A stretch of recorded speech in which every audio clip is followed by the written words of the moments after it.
Cek cek, selamat siang.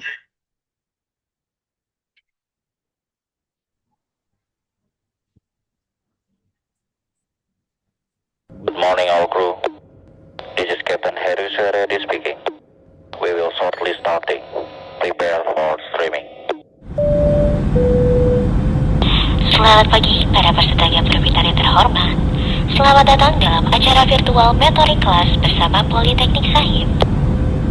Acara Mentoring Class ini akan ditempuh dalam waktu 1 jam 40 menit streaming di platform yang tersedia. Sesuai dengan ketentuan virtual Mentoring Class, kami sampaikan bahwa Anda dimohon untuk tidak mengaktifkan mikrofon selama acara berlangsung. Untuk itu, ikuti instruksi yang tersedia. Selamat memasuki mentoring kelas bersama Gapura Pintar. Atas nama Kapten Heru Suharyadi dan seluruh tim streaming yang bertugas, mengucapkan selamat menikmati sensasi belajar di luar batasan buku dan teori bersama kami. Terima kasih telah menempuh pendidikan bersama Politeknik Sahid.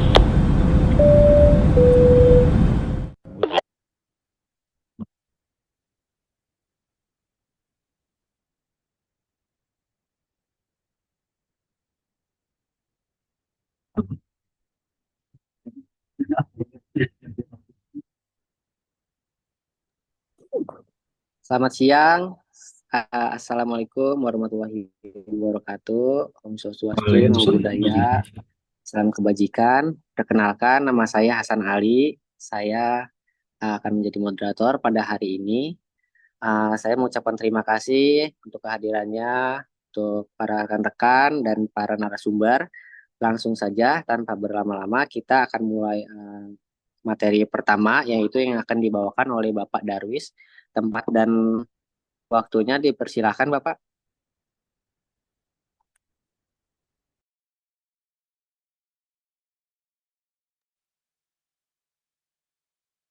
Cek cek, sudah masuk suaranya? Sudah, Pak, sudah. Sudah, Pak. Oh, sudah ya, bisa didengar ya. Ya, Bisa Pak Darwis. Oke. Oke, baik. Selamat siang. Assalamualaikum warahmatullahi wabarakatuh. Waalaikumsalam warahmatullahi Waalaikumsalam. Waalaikumsalam warahmatullahi wabarakatuh. Ini saya akan memulai materinya ya. Gitu. Tapi sebelumnya ini ada berapa ini total semuanya ini partisipannya? 32.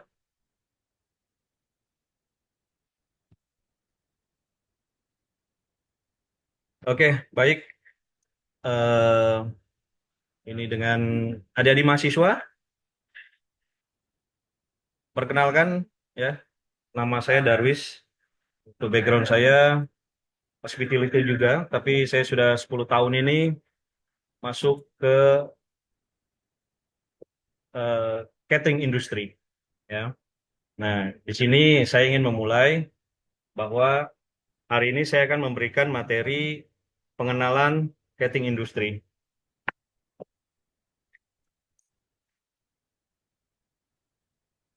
Next.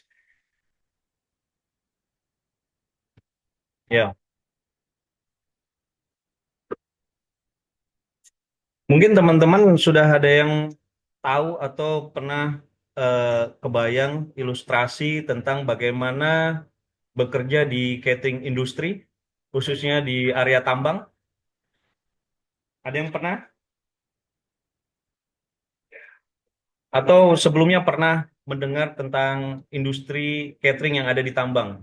Entah itu di Freeport, tambang batu bara di Kalimantan, yang ada di Sulawesi, nikel, ataupun yang ada di apa eh, di tengah laut, gitu. Mungkin pengeboran minyak ataupun apa, gitu. Saya yakin teman-teman ini pasti ketika masuk belajar tentang hospitality, pasti angan-angannya itu mau bekerja di gedung-gedung tinggi, di perhotelan, kapal pesiar, keliling Eropa, gitu, ataupun ke Dubai, bekerja di Burj Al Arab Dubai, ataupun di hotel-hotel yang ada di Indonesia, bintang 5 khususnya. Nah, tetapi saya yakin jarang sekali, gitu, teman-teman mahasiswa itu yang memiliki keinginan untuk, oh saya nanti setelah ini saya akan bekerja di catering yang ada di industri tambang, gitu. Yang mana kami bekerja industri tambang itu ketika saya di Freeport selama 10 tahun, saya bekerja di ketinggian 2.800 ketinggiannya di atas permukaan laut, ya. Itu. Di sana itu ada namanya Tembagapura. Itu kota di atas pegunungan, ya. Kota di atas awan, ketinggiannya itu 1.700. Itu untuk penghuni. Nah, di dalamnya juga itu ada terowongan underground namanya. Itu tempat kita mengambil emas, menambang emas. Itu di kedalamannya itu sampai 1.700 di permukaan bumi. Nah, di kedalamannya itu, ya. Nah, di dalamnya itu banyak para pekerja tambang yang memang mereka itu butuh untuk makan. Nah, disitulah perusahaan kami, ya, khususnya Pangangsari ini bergerak dalam catering industri. Ada beberapa site itu yang ada di apa yang saat ini tuh yang di Papua itu di daerah timur itu di Freeport, ya, Freeport Papua. Itu yang kami layani untuk satu site saja yang ada di atas di area 72 itu kami melayani 25.000 meals per day setiap hari. Bagaimana mereka itu bekerja, ya? Bagaimana koki-koki itu bisa bekerja dengan baik? Bagaimana para frontliner, teman-teman juga dapat bekerja dengan baik di dalam tambang tersebut, ya? Semuanya mereka memiliki background hospitality, pastinya. Ada juga memang yang mereka itu eh, 30% adalah orang lokal yang memang tidak. Nah, tugas kami adalah yang datang dari Jakarta memberikan pengetahuan, memberikan eh, edukasi tentang how to services, how to serve the good food. Jadi seperti itu, ya. Maka hari ini saya ingin, ya, temanya pengenalan catering di industri tambang, ya. Silakan dilanjut.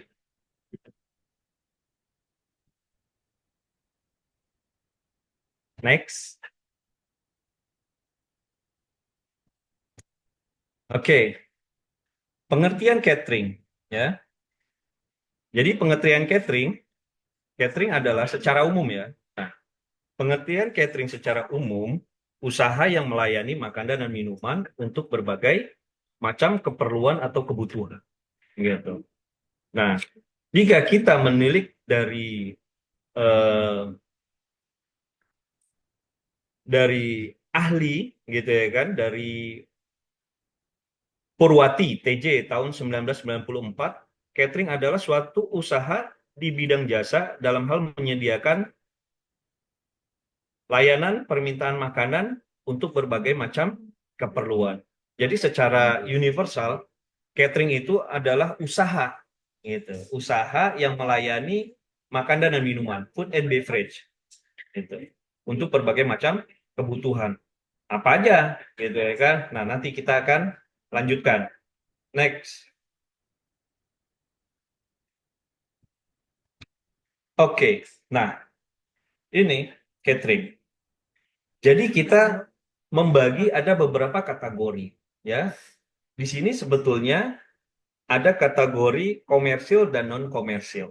Ya, mungkin di Syahid sudah pernah disosialisasikan tentang apa itu catering, bagaimana cara kerjanya catering, alur proses catering itu seperti apa, dibagi beberapa type untuk catering itu sendiri.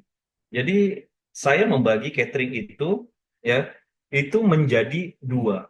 Yang pertama adalah komersil, yang kedua adalah non komersil, gitu. Oke, kalau kita lihat di presentasinya itu ada town catering. Town catering itu apa aja, ya? Ada perkantoran. Nah, yang saat ini kan banyak itu orang buka jasa-jasa catering untuk di perkantoran, di gedung-gedung yang ada di Sudirman atau di Kuningan, di apa gitu. Itu di perkantoran. Terus ada juga yang ada di pabrik, ya. pabrik Yamaha, pabrik Goodyear, yang mana mereka pekerjanya itu membutuhkan untuk makan, asupan gizi, untuk mereka bisa terus beraktivitas, gitu.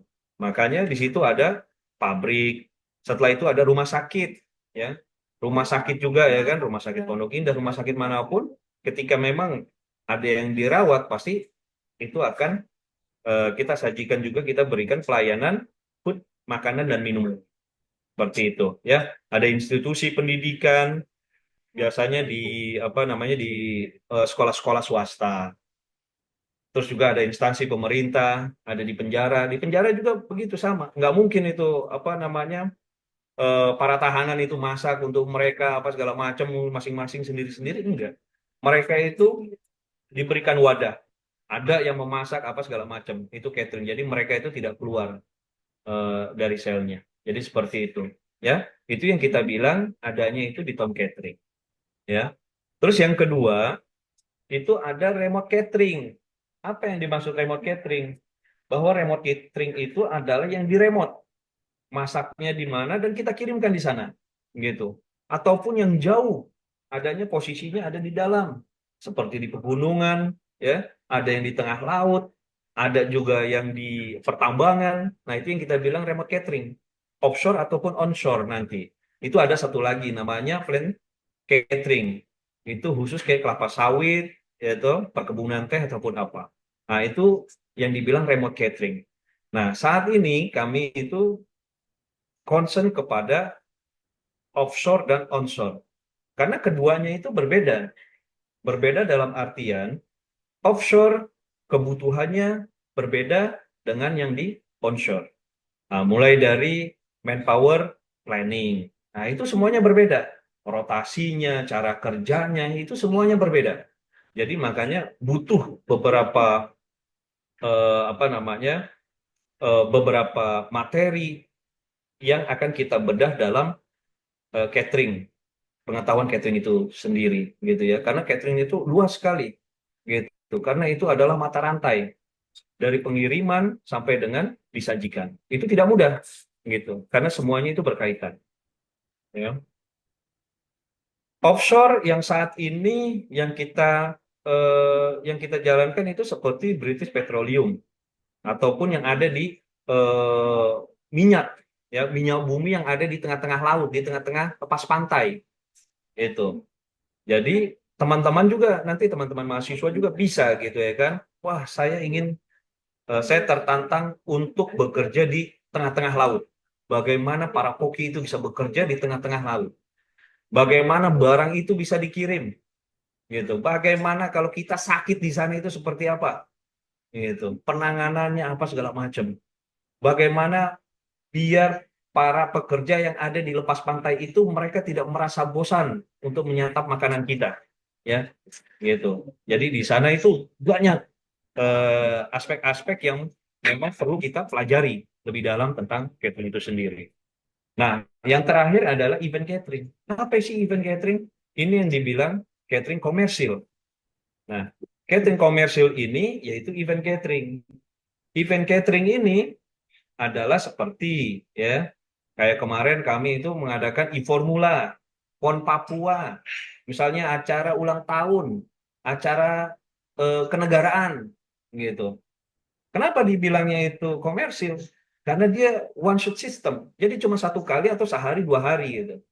Ya, jadi tidak membutuhkan manpower plan ataupun SOW perjanjian ataupun B2B, business to business, gitu. Jadi kalau yang non komersil seperti yang ada di offshore ataupun di pabrik-pabrik itu mereka perjanjiannya jangka panjang, gitu. Ya, perjanjiannya itu jangka panjang, gitu. Jadi kontrak 1 tahun ataupun 2 tahun untuk pelayanan catering. Jadi seperti itu. Jadi kita sudah hitung itu semua, transportasinya, manpower-nya, terus BBM-nya, semua aspek, ya, itu dihitung dan dijadikan harga. Jadi seperti itu. Ya, berbeda dengan event catering. Kalau event catering karena dia komersil dan dia tidak butuh banyak. Misalkan kayak teman-teman itu pernah casual daily worker di hotel-hotel bintang gitu ya kan, yang wedding package itu 1.500 pack 2.000 gitu. Itu dalam satu hari, satu malam saja ataupun satu hari lah ya kita bilang. Dan kita membutuhkan manpowernya itu tidak dalam jangka waktu panjang, ya short saja, yes. Dan kebutuhan manpowernya juga itu cuman hanya sekedar casual dibayar 1 atau 2 atau 3 hari paling lama. Jadi seperti itu. Itu yang dibilang event catering ataupun secara komersil. Dan ini lebih mudah dibanding yang ada di remote catering ataupun on catering. Nah, mungkin apa namanya, saya baru membuka kulitnya saja, pemahaman pengenalan bahwa catering itu seperti ini, gitu ya, pemahaman tentang catering secara universal, gitu, ya. Oke, next. Nah, terus faktor apa saja nih, ya? Faktor apa saja yang menentukan dalam industri catering pertambangan, gitu? Dalam dalam catering itu apa saja faktor-faktornya, ya? Yang pertama itu kualitas makanan. Jadi kita membayangkan bukan hanya sekedar kita bisa memasak terus kita kasih di dalam box gitu ya kan, kayak yang kita dapat misalkan setelah pernikahan, pengajian, hitanan ataupun apa. Kita enggak yang seperti itu catering itu, ya. Catering industri itu tidak seperti itu. Prosesnya tidak semudah itu, tetapi banyak aspek yang perlu dipikirkan, gitu. Karena itu dari awal, gitu, diagram airnya itu dari awal bidding sampai dengan services gitu ya kan, disajikan itu semuanya tersusun. Sekarang berapa banyak yang akan kita layani POB-nya? People on boarding itu ada berapa? Oh, kami melayani untuk 2.000 Pak, gitu. Oke, 2.000. Apa yang pertama kita siapkan, gitu? Wow, kalau 2.000 POB-nya, berapa kali makan? Breakfast, lunch, dinner, supper, 4 kali makan. Oke, 4 kali makan. Dibutuhkan berapa manpower? Manpower-nya kita hitung lagi, MPP-nya, kebutuhan manpower-nya, gitu. Jadi semuanya dihitung, ya, untuk mendapatkan kualitas makanan. Itu tidak serta-merta, oh 2.000, oke kita masak jam sekian. Di dalam industri catering, di dalam catering, itu ada pakem-pakem ataupun pemahaman sesuai dengan HACCP. Sama persis dengan yang ada di di hotel, ya, gitu. Tetapi di dalam catering itu kita fokus kepada ISO 22000, yaitu tentang keamanan pangan. Nah, untuk bisa kita servis untuk menjadi mealbox, perjalanannya itu panjang. Kita harus memiliki ISO 22000 dan 9001, ya, 9001. Itu tentang mutu, kualitas mutu, gitu. Jadi mata rantainya itu seperti apa, gitu. Untuk mendapatkan kualitas makanan yang baik, pastinya eh, kita harus mendapatkan raw material juga yang bagus. Untuk mendapatkan raw material yang bagus, ya, itu harus dari peternak yang bagus ataupun dari petani-petani yang bagus, gitu. Makanya di situ ada ISO 22000, gitu, ya. Setelah dikirim sampai kita ada QC-nya, quality control-nya. Sudah sesuaikah orderannya? Bagaimana ketika memang kita memesan, misalnya kita minta order itu daging atau frozen material. Ketika sampai di sana itu dicek mobil freezernya itu sesuaikah tidak ini, dia punya temperaturnya. Kalau temperaturnya itu 6 derajat, itu berarti barang itu sudah rusak. Jadi harus sesuai dengan freezer. Berapa temperaturnya? Minus 18. Gitu. Minus 18 atau minus 15 paling rendah. Tidak boleh di bawah itu. Karena kenapa? Material akan rusak. Gitu. Untuk mendapatkan kualitas. Tidak hanya itu, setelah dikontrol dengan quality control, dimasak dengan bagus, preparation-nya, ya, cara pencuciannya, gitu. Karena itu di SOW itu sudah ditetapkan. SOW itu adalah kontrak scope of work yang sudah ditentukan sama klien. Misalkan klien saya adalah Freeport, PT Freeport Indonesia. SOW-nya, scope of work-nya, bahwa Pangansari harus memberikan makanan 1.500 kalori atau 2,5 main course ataupun 3 main course, gitu. Jadi kalau 3 main course itu hitungannya 3 protein. Jadi ada nasi, ada sayur, ada ayam, ikan ataupun daging. Jadi seperti itu. Dalam dunia catering terus seperti itu. Atau 2,5 main course. Ada nasi, ada sayur, ayam, ikan atau salah satu protein ditambah lagi itu ada tempe, ada telur, ada seperti itu. Ya, itu untuk mendapatkan kualitas yang makanan yang bagus juga itu harus dilihat juga bagaimana preparationnya. Sudah sesuai belum? Ketika sayuran sudah dipotong-potong, dia harus ada perendaman dengan menggunakan chemical ataupun dengan garam, air garam, gitu. Itu berapa porsinya? Itu sesuai semuanya. Untuk apa? Untuk menghindari ulah. Mungkin kalau di hotel karena kita masaknya itu ala minute hanya untuk 1 porsi, 2 porsi dan itu continue, itu masih terlihat. Tapi ketika kami masak itu untuk 2.000 orang dalam satu kali waktu, wah berarti kan besar sekali. Alat-alatnya pun besar. Jadi seperti itu. Dan masaknya itu nggak bisa eh, misalnya 10 porsi, 10 porsi. Tidak, dalam melting pan itu paling tidak itu ada 100 packs yang bisa kita masak. Gitu. Ya, ini untuk kualitas makanan. Dan ini masih banyak nih. Karena nanti kita akan bicara tentang HACCP, terus ORPR gitu ya kan. Bagaimana ininya. Itu ada safety-nya. Gitu. Food safety-nya itu harus ketat kalau di dalam eh, catering itu sendiri. Ya. Terus yang kedua itu ada kualitas pelayanan, ya. Kualitas pelayanan itu seperti apa?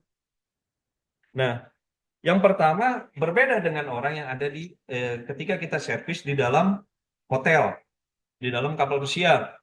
Kalau mereka servis itu di dalam hotel, mereka tuh pakai rompi, pakai dasi kupu-kupu, ya, ganteng semuanya, groomingnya all out, gitu. Berbeda dengan kami yang ada di tambang. Nah, setiap tambang itu berbeda, tetapi kalau kita apa namanya masuk di dalam mesh hall-nya itu kita harus menggunakan hairnet waktu servisnya. Karena kenapa? Biar tidak ada kontaminasi benda asing yang jatuh. Ketika kita melayani takutnya ada rambut yang jatuh. Gitu. Kita menggunakan masker, gitu, ya. Untuk apa? Biar ketika kita bicara, nah, itu tidak ada dropletnya, tidak ada air liur yang keluar. Jadi seperti itu.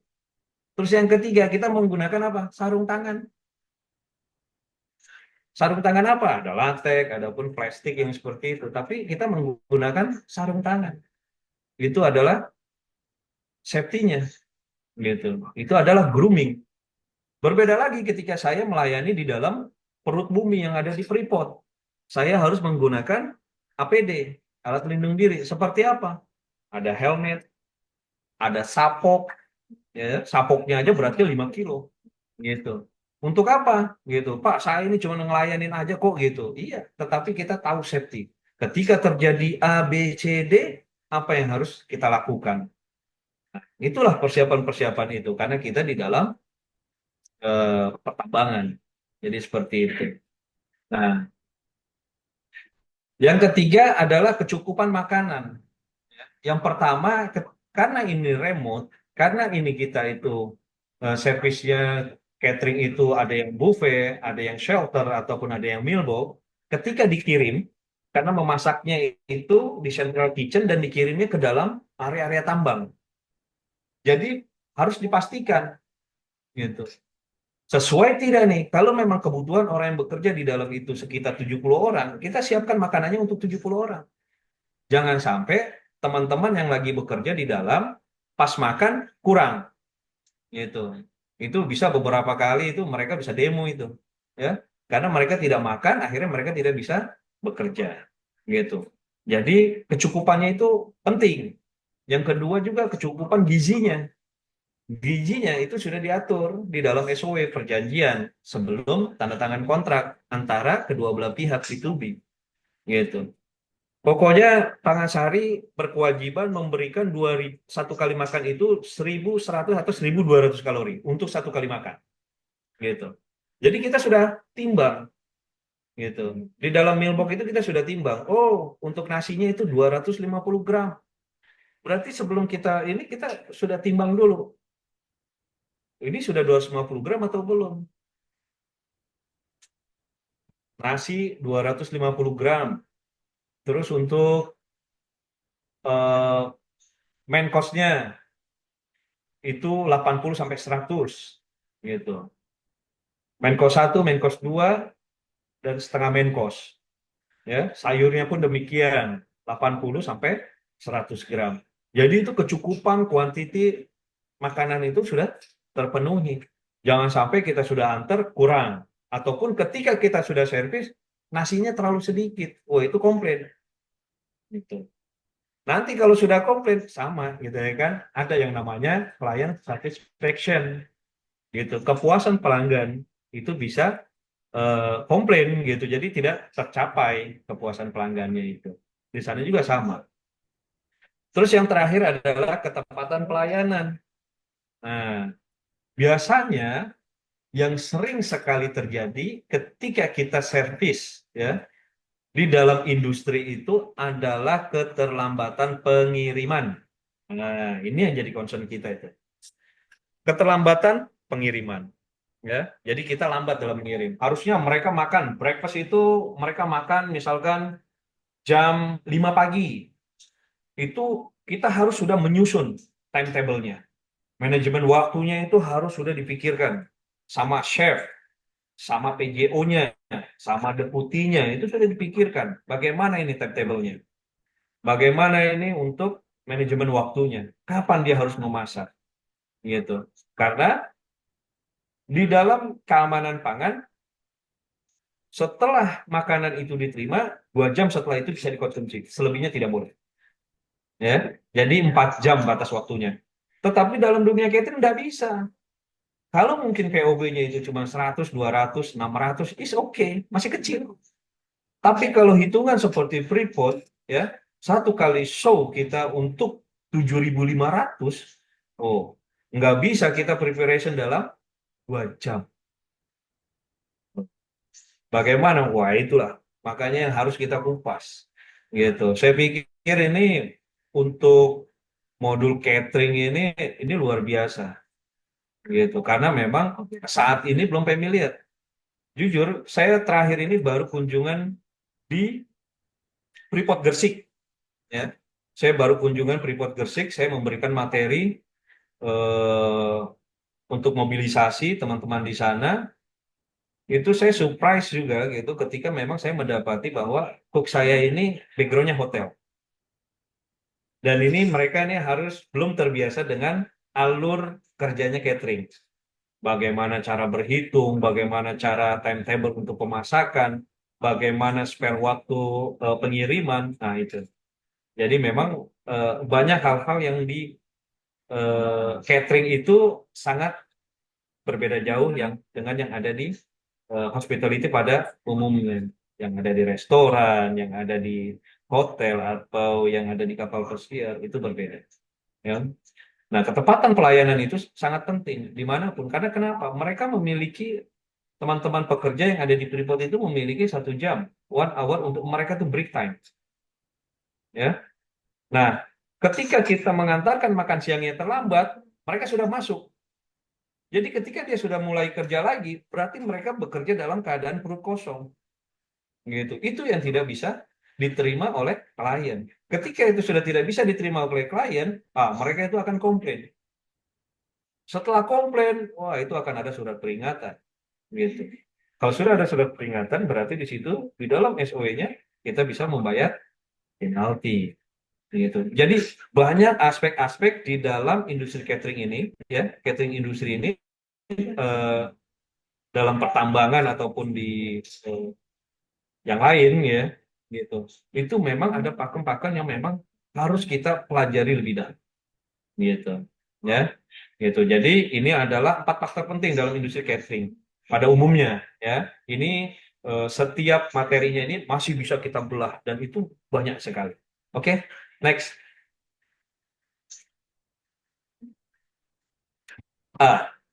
Oke.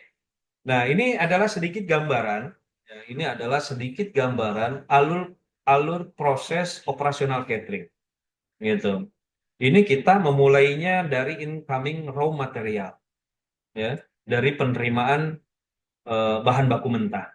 Padahal prosesnya itu tidak semudah yang kita pikirkan, karena dia harus dikirim, misalkan yang ada di Ternate, yang ada di Sumbawa, yang ada di Freeport, yang ada di CSTS, yang ada di Dompu, yang ada di Kalimantan.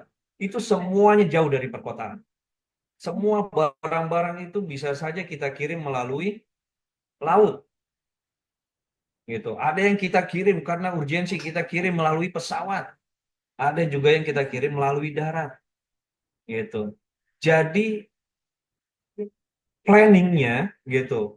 Seorang pemimpin ini ataupun chef cook ataupun PGO, pimpinan operasional, itu dia harus sudah membuat blanket order, gitu. Saya yakin ini bukan bahasa yang eh, ini bahasa familiar dalam dalam apa namanya hospitality.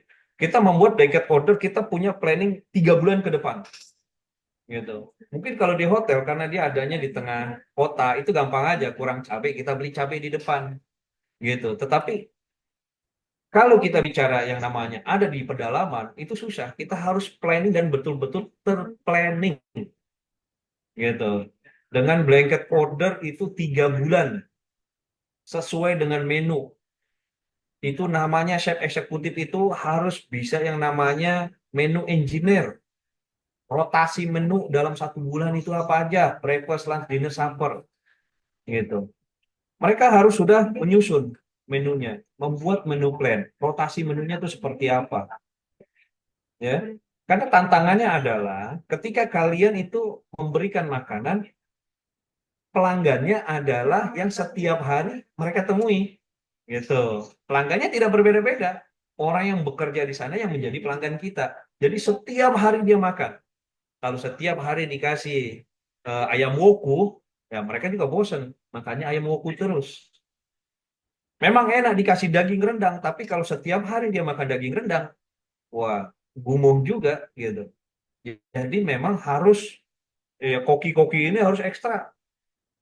Jadi dia punya pemikiran bank menunya itu banyak. Bagaimana dia bisa membuat 3 bulan menu rotasinya. Walaupun sebetulnya sebulan sekali pergantiannya. Tetapi untuk membuat blanket order, untuk dia order itu ada 3 bulan. Karena dia harus persiapan. Dia adanya di tengah apa namanya di tengah lautan. Dia adanya di pedalaman yang susah diakses, gitu. Kalau yang ada di Nusa Tenggara Timur kemarin itu kita itu ada darat, ada laut, ada udara. Jadi kami berangkat lewat udara, setelah di sana itu kita menyeberangi laut, baru kita menaik darat 3 kali. Gitu. Ya. Itu tantangan tersendiri bagaimana teman-teman kita bekerja dalam industri catering yang ada di industri pertambangan ataupun yang ada di eh, migas. Jadi seperti itu. Nah, ini sedikit alur prosesnya, ya. Yang pertama datang raw material, ya. Kalau datang bahan baku itu pasti ada QC-nya, quality control-nya. Biasanya ini HSE, ya. Nah, setelah itu, setelah ditimbang bagaimana kualitas bahan bakunya semua itu, setelah itu ditaruh di storage. Nah, kalau untuk yang beku, dia taruhnya di freezer. Nah, di freezer itu berapa? Dia punya suhunya harus 15 ataupun 18. Gitu, 15 sampai 18.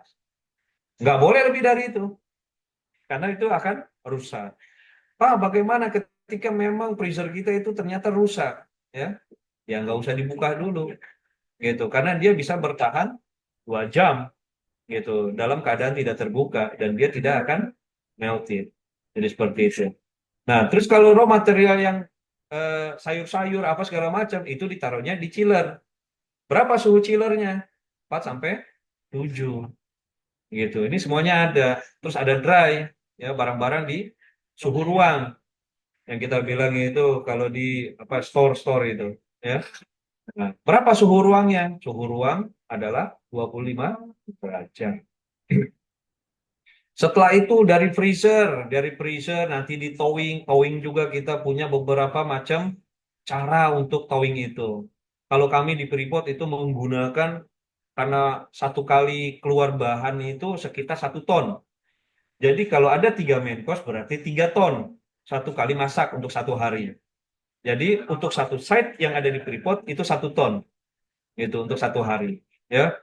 Nah kalau kita towingnya itu menggunakan suhu ruang ataupun menggunakan suhu chiller, wah itu nggak akan bisa. Karena ketinggiannya itu di 2500 sampai 2700, kedinginannya juga tinggi di sana. Jadi memang susah untuk di towing. Bagaimana caranya? Makanya kita menggunakan mesin. Gitu. Kalau kita masukkan ke dalam mesin, setelah di towing keluarnya itu -2. Setelah itu baru di towing menggunakan chiller ataupun suhu ruang untuk bisa langsung digunakan.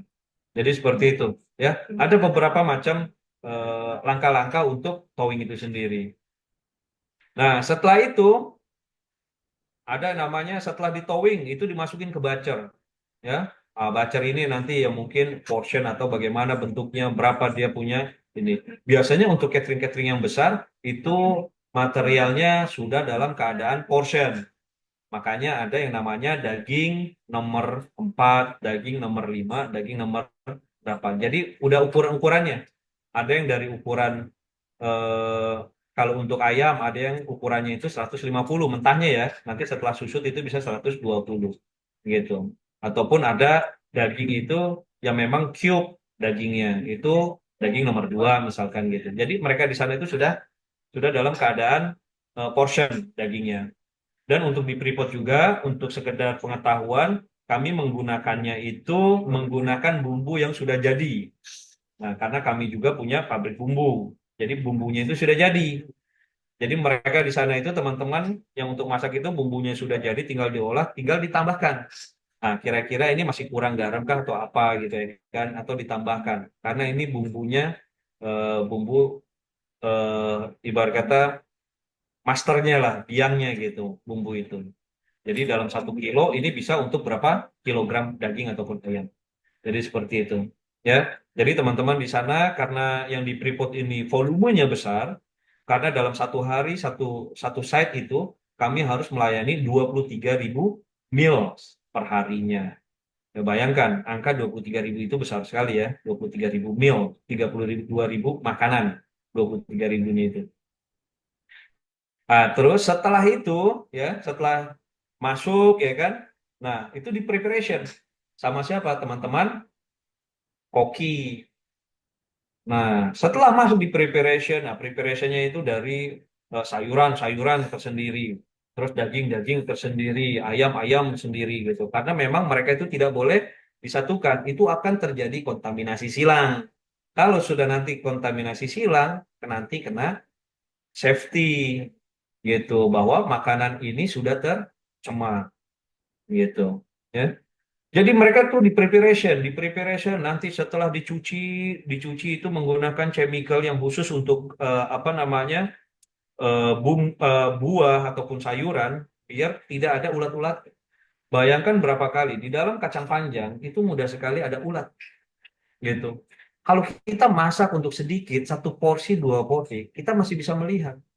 Tapi kalau kita sudah masak untuk ribuan, itu dia potong ya dalam 1 bak itu dengan volumenya itu di atas 25 kilo. Setelah itu dicuci, kita nggak tahu itu ulat itu bisa nongol atau enggak.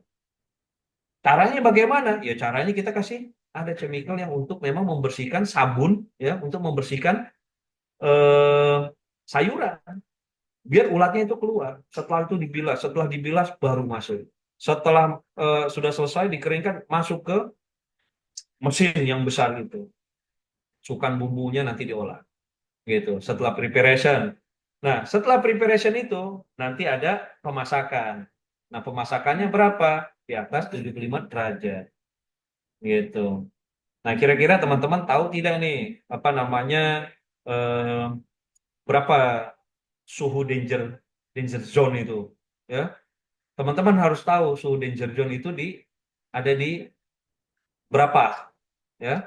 Itu dari 6 sampai dengan 50. Itu danger itu. Makanan itu nggak bagus itu. Ya, gampang terkena bakteri, gampang terkontaminasi benda-benda asing gitu. Terus dalam pemasakannya juga itu ada yang dimasak, ada yang juga di roasting. Setelah di roasting ya, itu ada portion. Setelah dimasak nanti mereka di portion. Ini untuk kebutuhan pack meal ataupun meal box. Ini untuk kebutuhan food shelter. Ini untuk kebutuhan feeding station. Jadi kami di sana itu ada tiga. Ada tiga untuk pelayanan. Pelayanan catering itu ada tiga. Yang pertama meal box, yang kedua feeding station, dine-in, yang ketiga food shelter. Yang mana memang kita membuat food shelter di sana. Gitu, untuk memudahkan para karyawan makan. Gitu. Nah, kita itu langsung di portioning. Oh, ini kebutuhannya untuk berapa orang? Oke, kami mengantarkan makanan itu, meal box itu di dalam underground itu ada 170 titik. 170 titik pengantaran gitu. Nah, itu koordinasi dengan dengan apa namanya? Dispatcher. Bagaimana ini kita ini? Gitu. Jadi di brief, ini batch pertama, batch kedua, batch ketiga, batch keempat. Kita mau memulai packing itu, mailbox itu kita mulai, mereka masuk jam 5, kita starting 5.30 karena untuk 30 menitnya itu biasanya 15 menit di awal itu kita toolbox. Kita berbicara tentang safety. Setelah toolbox selesai kita memulai ya. Itu diawali sama leader-leadernya akan apa namanya memberikan sampel. Kita akan membuat ini 3.000 ataupun 7.000 untuk siang ini yang makan. Ini ada sheet-nya gitu ya kan, checklist-nya siapa aja yang meminta gitu. Itu dikoordinasikan nanti diantar. Bat pertama jam berapa, bat kedua jam berapa gitu. Jadi kita atur jangan sampai mereka itu makan terlambat yang sekali lagi yang tadi saya bilang faktor-faktor keberhasilan yang ada di catering. Mereka datang terlambat ataupun terlambat makan ataupun nanti setelah diantar kurang gitu. Jadi ini butuh ketelitian gitu. Memang kesannya mudah gitu ya, cuman melayani nasi kotak, tetapi di dalamnya adalah tidak semudah yang adik-adik pikirkan. Itu butuh profesionalisme, butuh planning yang sangat panjang untuk apa namanya mewujudkan excellent service dalam catering tersebut, gitu. Nah, setelah portion, ya baru ini di serving. Makanya servingnya itu ada yang pack meal, ada Ben Mary, ada salad bar, ada juga yang food shelter. Setelah itu transport delivery ya di bawahnya itu. Nah, setelah di delivery ya itulah nanti kita akan tunggu setelah 2 jam itu ada yang komplain atau tidak, ada yang tidak kebagian makan atau tidak, gitu. Takutnya apa? Ya karena memang nih challenge-challenge yang ada di situ adalah misalkan nasinya basi, sayurnya basi. Karena kenapa? Karena memang waktunya panjang. Itulah sedikit tantangan tentang operasional yang ada di catering. Nah, untuk tambahan, nah di sini nih ada yang kuning, ada yang merah. Yang kuning itu OPRP, ya.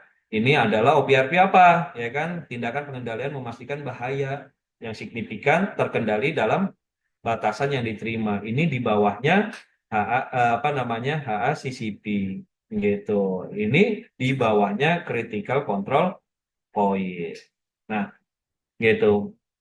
Mungkin eh, apa namanya setelah itu dikolek ya timesheetnya sama administrasi gitu ya kan sama teman-teman administrasi diambil datanya. Oh, nanti dikolek berapa banyak sekarang yang makan hari ini, breakfastnya berapa orang, lunchnya berapa orang, dinnernya berapa orang, dan suppernya berapa orang, dan itu akan kita compile semuanya itu disubmit per hari gitu bahwa hari ini kita sudah melayani 21.000 misalkan. Oh, hari ini untuk meal box-nya kita kirim 7.200 meal box Terus untuk diningnya itu ada di angka 3.000.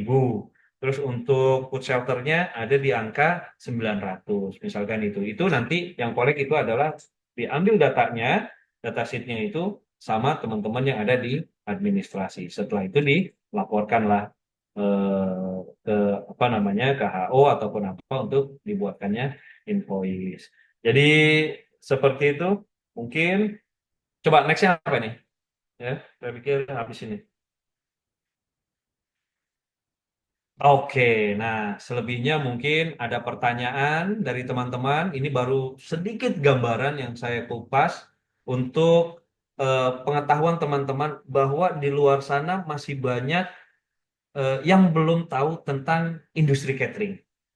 Ya, perlu diingat di tahun 2019, di tahun 2020, ya, ketika terjadi COVID, semua industri pariwisata dan industri perhotelan serta pariwisata itu collab, tutup mereka. Hanya satu yang tidak collab di dunia food and beverage, yaitu catering. Ketika teman-teman yang ada di hotel itu bingung, wah mereka mau kerja di mana, mereka itu cuman semua hotel tutup, semua tempat pariwisata itu ditutup, restoran-restoran semuanya mereka di apa namanya dipulangkan ataupun ya yang tadinya kerja dalam 1 minggu cuman 2 kali gitu. Tapi kami yang ada di industri pertambangan kami tidak pernah tutup gitu. Nah, itulah bedanya gitu ya kan. Dan banyak-banyak juga gitu apa namanya benefit-benefit yang kami dapatkan di dalam industri catering itu sendiri ya. Nah, ini saya spill aja sedikit. Kalau kami kerja di catering ya di Freeport itu ataupun di tempat-tempat lain di catering, ini saya spill sedikit nih. Saya mohon izin ini ya, gitu. Kalau kami itu rotasinya, kalau teman-teman nanti kerja di hotel dalam 1 tahun itu kan cutinya cuma 12 kali ya. Tapi kami rotasi yang ada di site itu bisa 2 bulan ataupun 3 bulan. Kalau kami yang di Freeport, kami cuti 3 bulan, liburnya 1 bulan dan itu tetap digaji. Nah, demikian. Saya pikir 47 menit pas. Terima kasih teman-teman mahasiswa semuanya sudah diberi kesempatan. Mudah-mudahan apa yang saya sajikan, apa yang saya gambarkan tentang industri catering baru secara kulitnya saja, secara universal. Mudah-mudahan itu membuka wawasan baru teman-teman yang sedang belajar di food and beverage hospitality. Ya, terima kasih. Saya kembalikan kepada moderator. Assalamualaikum warahmatullahi wabarakatuh. Jika ada pertanyaan, silahkan. Waalaikumsalam Waalaikumsalam warahmatullahi warahmatullahi wabarakatuh. wabarakatuh. Untuk teman-teman yang mau bertanya, boleh ditulis di kolom komentar atau boleh mengaktifkan mic.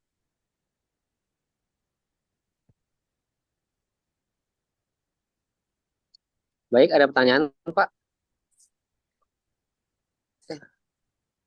Oke, Pak, bagaimana kalau ada masalah di dalam perjalanan pengiriman makanan tersebut? Bagaimana cara mengatasinya? Terima kasih. Ini bagus banget ini, ya. Karena ini permasalahan yang sering kali terjadi, ya. Entah karena memang ketika memang lewat jalur darat itu kita tidak pernah tahu, ya, yang namanya ketika kita ngirim makanan itu mobilnya mogok. Ataupun ketika kita sudah setting satu awal sebelumnya kita kirim, ternyata macet gitu. Ataupun di dalam terowongan itu ada yang mogok. Bagaimana caranya? Nah, itulah yang kami butuhkan. Namanya itu dispatcher. Kita menggunakan walkie-talkie. Jadi informasi itu semuanya itu terkirim melalui walkie-talkie. Komunikasi bahwa posisi kami saat ini ada di sini. Saya sedang terkendala ini gitu. Nanti di dalam itu dia respon, "Oke, baik Pak. Nanti kita akan jemput. Nanti Bapak bisa lewat sini." Gitu. Jadi semua mitigasinya sudah kita pikirkan jika memang ada kendala dalam pengiriman. Nah, ini juga pernah saya sampaikan mungkin sedikit cerita. Saya kemarin itu dapat saya dapat apa namanya pekerjaan gitu, kesempatan bekerja untuk layanan haji. Wah, waktu kita kirim ternyata itu tidak sesuai dengan jamnya gitu. Itu bagaimana? Wah, makanya itu komunikasi itu harus tetap gitu. Jadi mitigasinya itu sudah kita pikirkan gitu. Jadi komunikasinya intens. Kalau memang seperti ini, oh yang dari dalam itu dia akan keluar, dia akan jemput. Ataupun ketika ada kendala, oh mobil yang satu lagi harus segera standby. Pokoknya kita informasikan yang pertama kali kepada klien, izin Bapak, Ibu, mohon maaf, saat ini saya terkendala dengan ini. Jadi untuk makanannya agak sedikit terlambat ya Bu ya. Saya mohon maaf sebelumnya. That's it. Kemungkinan itu ya. Mungkin ada lagi? Gimana? Udah jelas belum nih? Jelas Pak, cukup sudah. Terima kasih banyak. Oke. Oh, dengan siapa ini? Rangga Pak, Oh, Rangkas. Oke, salam kenal. Ya, hebat pertanyaannya. Mungkin ada yang lain?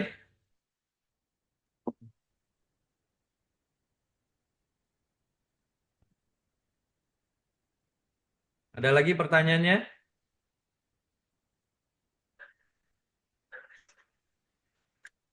Kalau tidak ada, saya kembalikan kepada Bapak Moderator. Silahkan, Bapak. Ya, baik, Terima terima kasih. kasih Pak. Terima kasih Oke. atas materi yang sudah diberikan. Ah, untuk materi selanjutnya, Bapak Janus Haruman, dipersilahkan.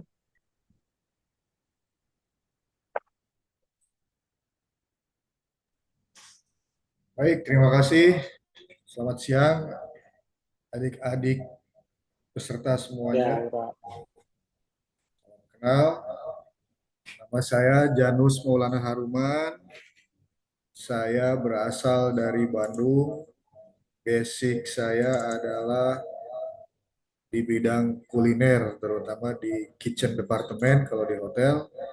Saat ini saya bekerja di Pangansari Utama, Jakarta, perusahaan catering yang mengelola catering baik itu pertambangan, minyak dan gas, event juga, sama halnya dengan Pak Darwis yang barusan Pak Darwis memberikan presentasi-presentasi yang bagus ya tadi tentang catering.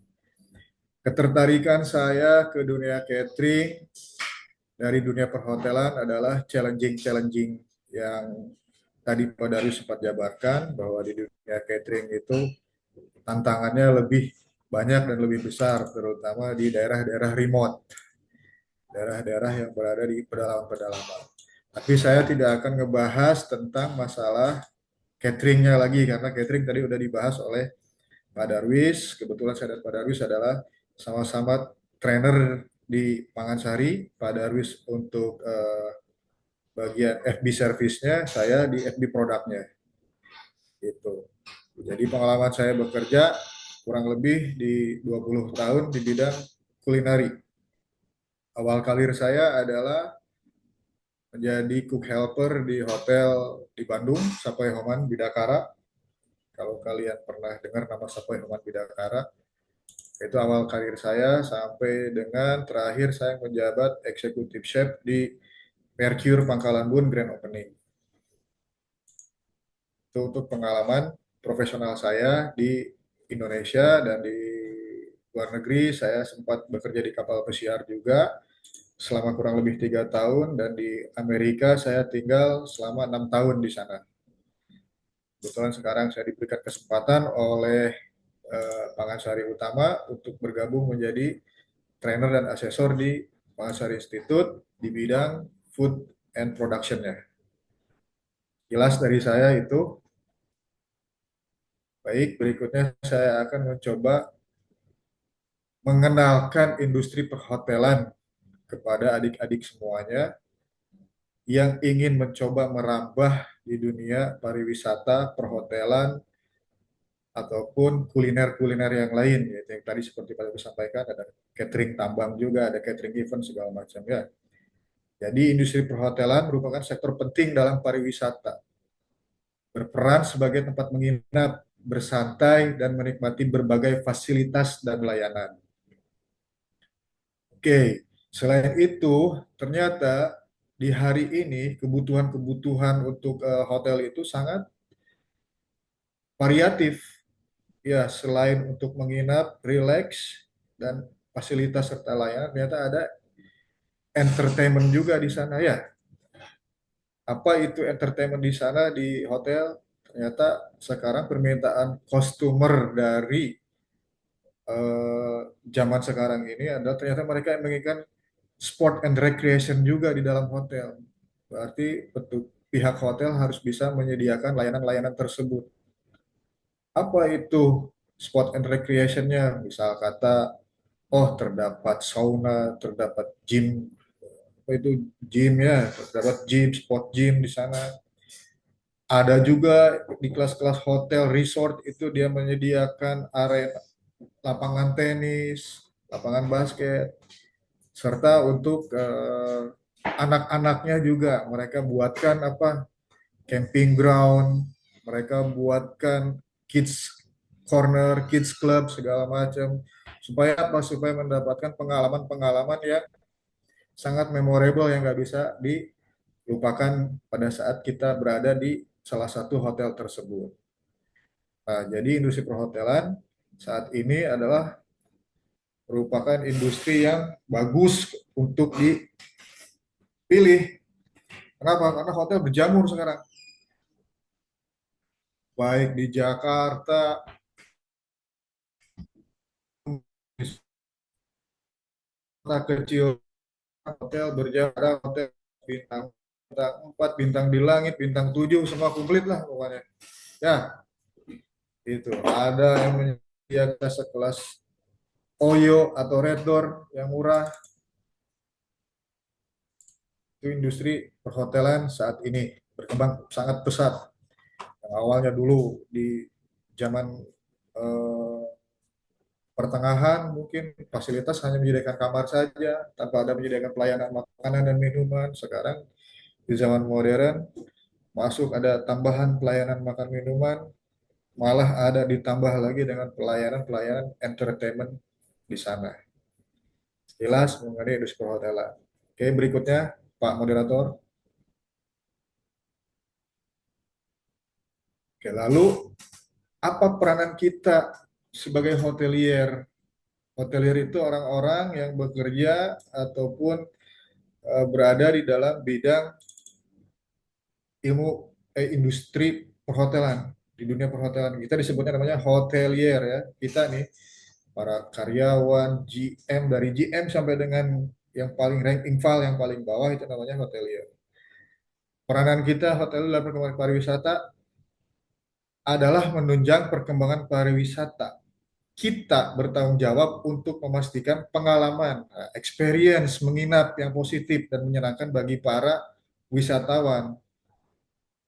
Ya, bagi para wisatawan. Siapa wisatawan? Yaitu tamu-tamu yang melancong gitu. Orang yang dari Bandung ke Jakarta, bagaimana caranya si orang Bandung itu terpesona dengan keindahan Jakarta, keramah tamahan Jakarta. Pun sebaliknya, orang-orang Jakarta yang datang ke Bandung ataupun orang Jakarta datang ke Bali, ke Surabaya, mereka itu punya pengalaman atau memorable yang tak terlupakan. Itu adalah peran kita sebagai seorang hotelier. Jadi kita harus mempunyai jiwa yang ramah tamah. Ya, jika kalian bisa melihat Bali atau Thailand, kenapa menjadi pusat destinasi wisata di Asia Tenggara? Itu karena penduduk lokalnya atau anak zaman sekarang bilangnya akamsi atau warlocknya itu sangat ramah, menciptakan kenyamanan kepada para tamu-tamunya.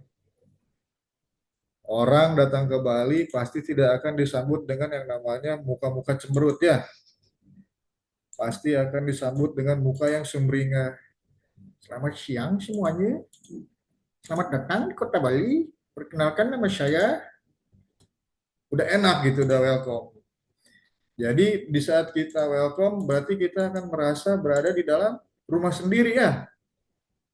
Akan berada di rumahnya sendiri. Nah, kalau kita udah berasa berada di rumah sendiri, kita akan nyaman di sana, kita akan merasa aman, kita akan merasa nyaman. Pertama adalah ramah tamah dulu deh kalau di hospitality ya. What is hospitality? Hospitality itu adalah keramah tamahan.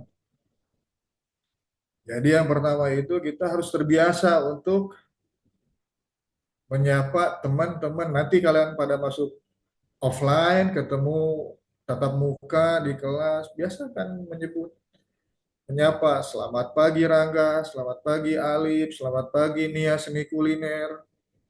Ya, dibiasakan harus selalu begitu sampai itu menjadi habit, menjadi kebiasaan supaya itu tertanam di diri kita bahwa kita mempunyai peranan penting dalam perkembangan pariwisata. Gimana orang mau datang ke Indonesia kalau orang Indonesianya aja yang katanya terkenal mancanegara dengan keramah tamahannya, padahal pas datangnya orang-orang asing itu, orang-orang turis di sini, mereka jutek-jutek, nggak pada mau denger apa-apa, nggak pada menyapa, nggak ramah, justru malah diberikan kejutan-kejutan yang lain yang tidak mengenakan gitu.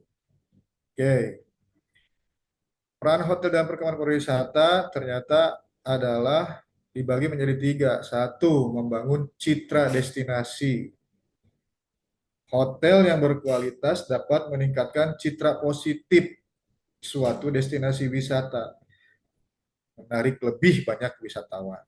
Di saat kita bekerja di satu properti hotel, pastikan bahwa kita itu sesuai dengan standar-standar yang berlaku di hotel tersebut. Untuk pihak front office-nya harus seperti apa pada saat penerimaan tamu pertama, untuk bagian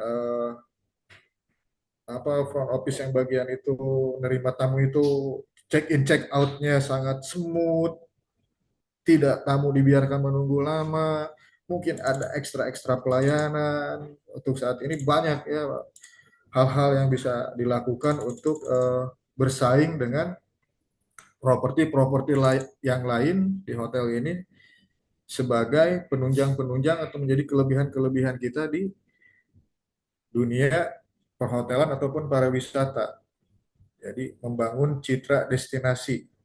Hotel yang berkualitas dapat meningkatkan citra positif. Dari mana citra positif itu didapat? Dari pelayanan-pelayanan kita selaku orang-orang yang berada di dalam tempat tersebut. Sekarang apa indikatornya? Indikatornya sekarang itu kan banyak ya. Kepuasan pelanggan itu kalau dulu mungkin kita ngasih isi survei yang diberikan oleh pihak hotelnya sendiri. Kalau sekarang enggak.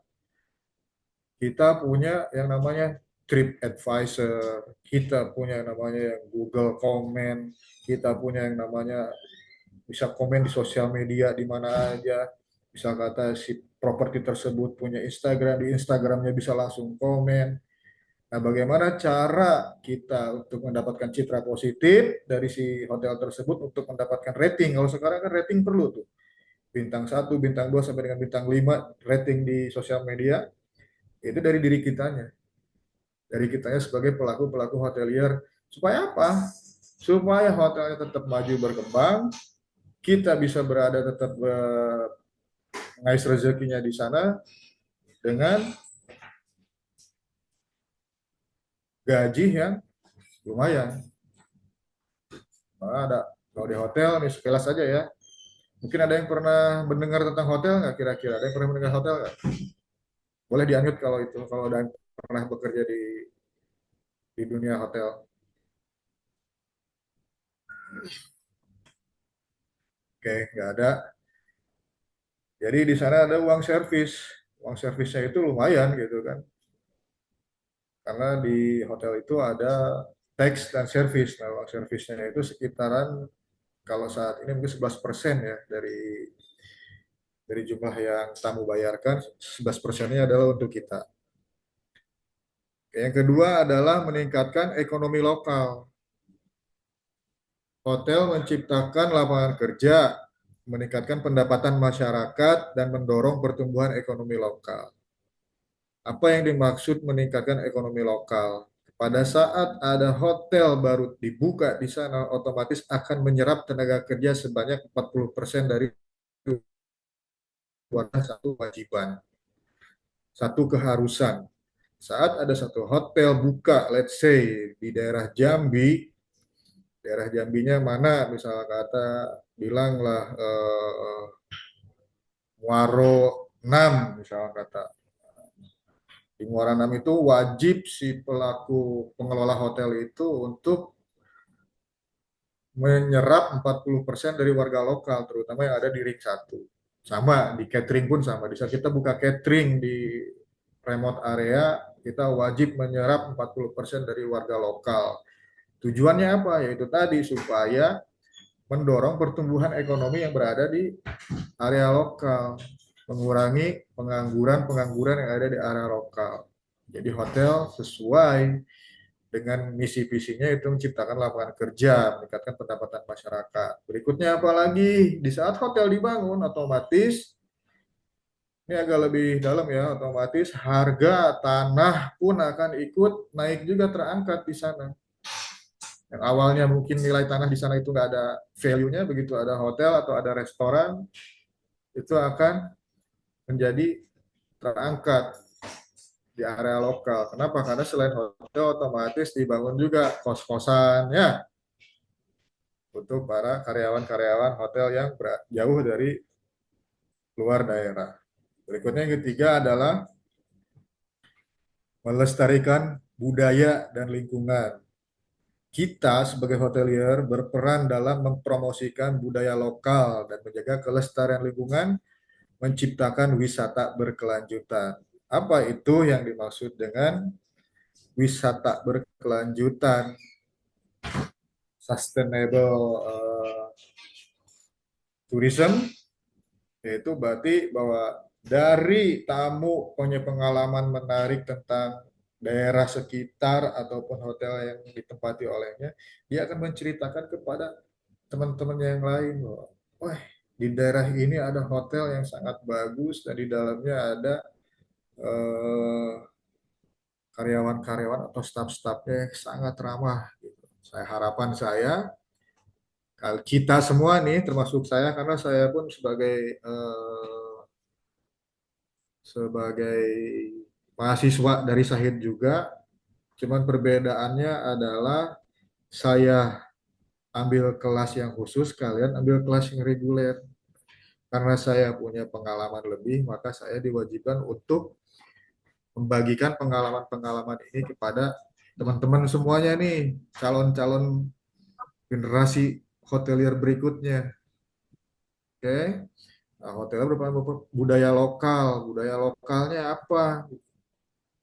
Itu tadi keramah tamahan yang berada di dalam sana itu apa aja? Itu budaya-budaya kearifan-kearifan lokalnya, baik itu dari sisi kuliner, dari sisi seni, dari sisi tempat wisata yang ada, itu bisa dipromosikan dengan adanya hotel dan kita yang akan mengambil bagian untuk mempromosikannya, melestarikan budaya dan lingkungan yang ada di daerah tersebut. Sampai sini paham atau ada pertanyaan sebelum saya lanjutkan ke slide berikutnya? Kalau ada yang mau bertanya silahkan ditulis di kolom chatnya.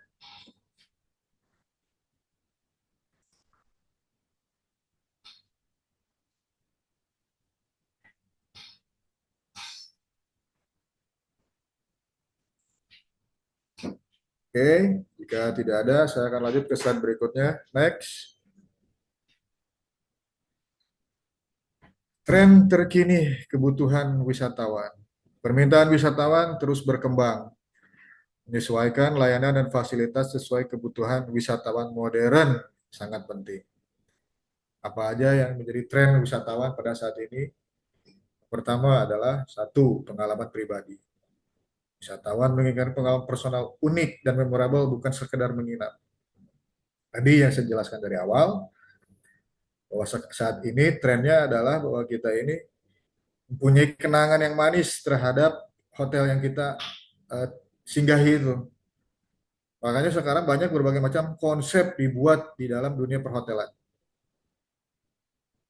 Baik itu bisnis hotel, resort hotel, city hotel, dan sekarang merambah lagi ke alam ya. Apa namanya? Mungkin kalian pernah dengar yang namanya glamping, glamour camping.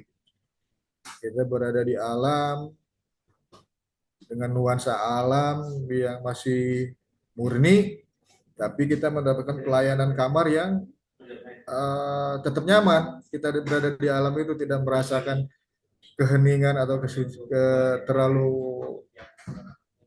terlalu ekstrim gitu ya. Kita masih tetap berasa nyaman. Dibuatlah konsep glamping, dibuatlah konsep rumah pohon, kamar pohon. Apa itu? Tujuannya itu untuk mendapatkan pengalaman pribadi. Karena wisatawan-wisatawan saat ini menginginkan pengalaman personal dan unik. Why? Kenapa? Karena saat ini posting di sosial media kayaknya sangat-sangat utama bagi para wisatawan. Kira-kira setuju atau enggak? Setuju atau enggak? Anggukin aja kepalanya. Ya kan? Karena kita pengen posting baik itu di WhatsApp, status, Instagram, atau apalagi lah mungkin TikTok saat ini yang lagi tren kan. Kayaknya kalau kita udah posting sesuatu tentang hal-hal pribadi yang menyenangkan itu, wah udah sangat-sangat aduhai lah ya. Itu keinginan yang pertama dari para wisatawan adalah memorable pengalaman-pengalamannya. Kedua adalah teknologi canggih. Sekarang ini para tamu wisatawan, para tamu-tamu hotel itu udah pengen banget mendapatkan pelayanan-pelayanan yang canggih berteknologi, baik itu dari sisi menu, mungkin dulu masih pakai buku gini ya, buku menu sekarang kan udah digital, tinggal pakai QR code, kita udah bisa lihat menunya apa aja, lebih simple. Berikutnya adalah pada saat di dalam, dulu masih banyak kertas flyer nempel-nempel, dicetak, ditaruh di kamar, di samping meja, ruang telepon atau apa itu flyer dicetak berbagai macam. Sekarang sangat-sangat simple karena dengan adanya teknologi, hanya dengan pakai eh, pad, mungkin disimpan pad sekarang, screen barcode, scan barcode untuk melihat informasi berbagai hotel. TV pun dulu pakai TV cembung yang gede besar, sekarang cuma pakai TV flat aja. Kita udah punya personal asisten di situ, kita pengen apa, udah nggak perlu angkat telepon atau apa, udah tinggal semuanya tinggal scan teknologi kan. Jadi kebutuhannya sekarang dari para wisatawan itu adalah kebutuhan teknologi canggih. Terus apalagi selain itu untuk teknologi canggih, bandwidth internet yang tinggi ya, yang bisa download dan uploadnya cepat, itu buat para usahawan ya, para bisnismen karena dia membutuhkan pengiriman data ataupun menerima data pada saat sambil bekerja dan tinggal di hotel itu dia masih tetap bisa bekerja. Dia membutuhkan fasilitas internet yang mumpuni, harus bisa menyediakan fasilitas internet yang 5G mungkin saat ini ya, tuh teknologi canggih, tren kebutuhan. Jadi si hotel saat ini harus bisa memberikan kebutuhan-kebutuhan dari para wisatawan, harus bisa ikut ke dalam tren tersebut supaya bisa bersaing dengan hotel-hotel yang lain. Berikutnya adalah keberlanjutan. Wisatawan peduli terhadap lingkungan dan memilih hotel yang menerapkan praktik berkelanjutan. Jadi saat ini kawan-kawan kita wisatawan, diri kita pun sendiri, di saat kita berkunjung ke suatu hotel, kita pun menginginkan untuk menjaga kelestarian lingkungan. Dengan cara apa? Misal kalau zaman dulu kita minum masih pakai botol plastik, betul nggak? Di setiap kamar disediakan botol plastik, botol plastik, botol plastik. Nah, sampahnya kemana itu botol plastik itu menjadi tanggungan kita semua, betul nggak? Terhadap alam, karena susah terurai. Kalau plastik kan susah terurai. Akhirnya pakai apa? Muncullah hotel-hotel yang menerapkan keberlangsungan sustainable untuk environment, pakai paper cup kah supaya mudah didaur ulang, ataupun membawa tumbler kitanya si tamunya dibekali oleh, ada jadi promo juga tuh kalau yang cerdas dijadikan promo tuh. Jika Anda membuat tumbler datang ke restoran kami dengan membeli minuman, maka Anda akan mendapatkan diskon sekian-sekian. Buat orang-orang yang berpikir, GM-GM yang berpikir, itu menjadi satu kesempatan dalam eh, berkampanye tentang sustainable environment, keberlanjutan lingkungan. Berikutnya, pada saat ada event di hotel, kita menggunakan take away-nya dulunya pakai plastik yang one time use, sekarang kita pakai plastik yang bisa dipakai berkali-kali. Plastik mika untuk makanan nasi, kotakan atau apa, pangkas menjadi bentuknya seperti Tupperware yang ada tutupnya yang bisa dipakai itu kali-kali. Balik lagi, jika orang-orang yang berpikir, dengan pemimpin-pemimpin yang berpikir, itu akan menjadi cara untuk mempromosikan si hotel tersebut.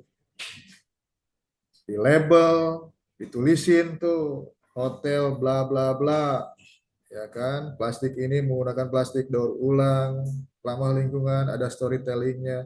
Begitu dibawa pulang oleh si tamunya sebagai oleh-oleh, itu akan terkenang terus. Oh iya ya, gue pernah nginep di hotel bla bla bla.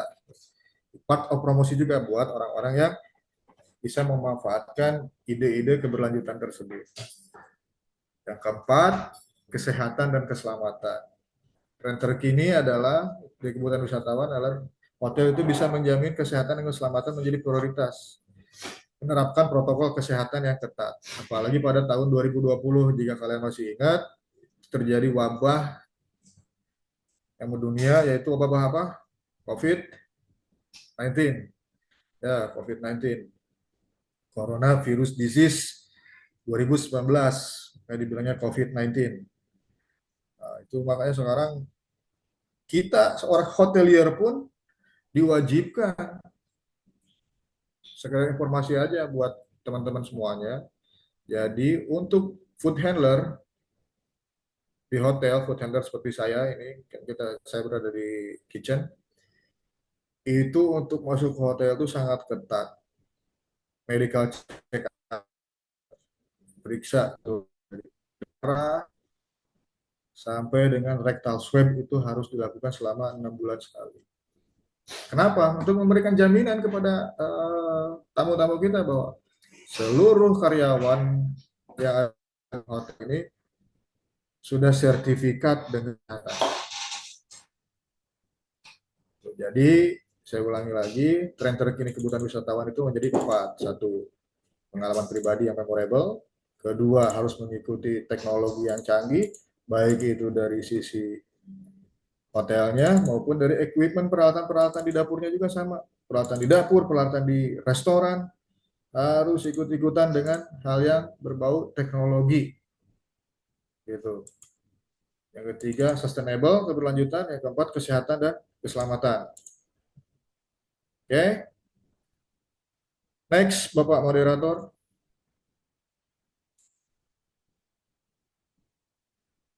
Berikutnya, apa saja sih yang harus dimiliki kompetensinya oleh profesional hotelier? Hotelier profesional memiliki berbagai kompetensi yang dibutuhkan untuk memberikan pelayanan terbaik kepada wisatawan. Kompetensi-kompetensi apa saja yang dibutuhkan oleh kita selaku hotelier, terutama teman-teman adik-adik yang baru akan memulai di dunia hospitality ini. Yang pertama adalah keterampilan berkomunikasi. Latih lidahnya untuk bisa berkomunikasi dengan baik, ramah, dan profesional dalam berbagai situasi. Kenapa? Karena dunia hotel ini dunia yang penuh dengan intrik, dunia yang penuh dengan drama, dunia yang penuh dengan kalau sandiwara terlalu angker lah, komplain. Ya, nah, kita harus melatih lidah kita, cara lidah kita untuk bersilat lidah dengan cara yang baik. Belajarlah itu assertive communication. Tolong dicatat oleh teman-teman semuanya. Mulailah belajar untuk menjadi seorang komunikator yang asertif. Asertif. Jangan menjadi seorang komunikator yang pasif apalagi agresif. Ya, apa itu asertif? Asertif itu cara berkomunikasi yang menyampaikan sesuatu itu terukur, terarah, tanpa menyakiti dari pihak lawan bicara. Kita harus bisa ngelatih itu, membiasakan diri. Kalau pasif apa? Pasif adalah bentuk komunikasi yang satu arah. Begitu kita, satu contoh kayak tadi, saya tanya ada pertanyaan, meneng pada diem aja, ya wis. Iki pasif iki ya wis ropopo. Berarti belum belajar. Nanti kita belajar ya, belajar tentang assertive communication seperti apa. Apa yang terlebih karena di dunia hospitality, dapur, catering, komunikasi itu utama. Komunikasi itu utama. Jangan sampai terputus. Saya bilang roast chicken, tidak ada feedback dari teman-teman saya di bawah. Keluarnya adalah poached chicken. Loh, kok jadi di poach ya? Padahal saya bilang kan roast gitu. Jadi harus ada komunikasi dua arah. Poach kan chef? No, roast. ROAST. Oh, oke, panggang. Yes. Gitu. Jadi ada komunikasi dua arah. Jangan cuma sekali diterima lanjut. Kalau komunikasi, komunikasi. Di saat menangani komplain, datang komplain, biasanya makanan keluar telat, makanan keluar tidak sesuai dengan yang dipresentasikan di dalam menu. Bagaimana cara kita mengatasi situasi tersebut, gitu kan?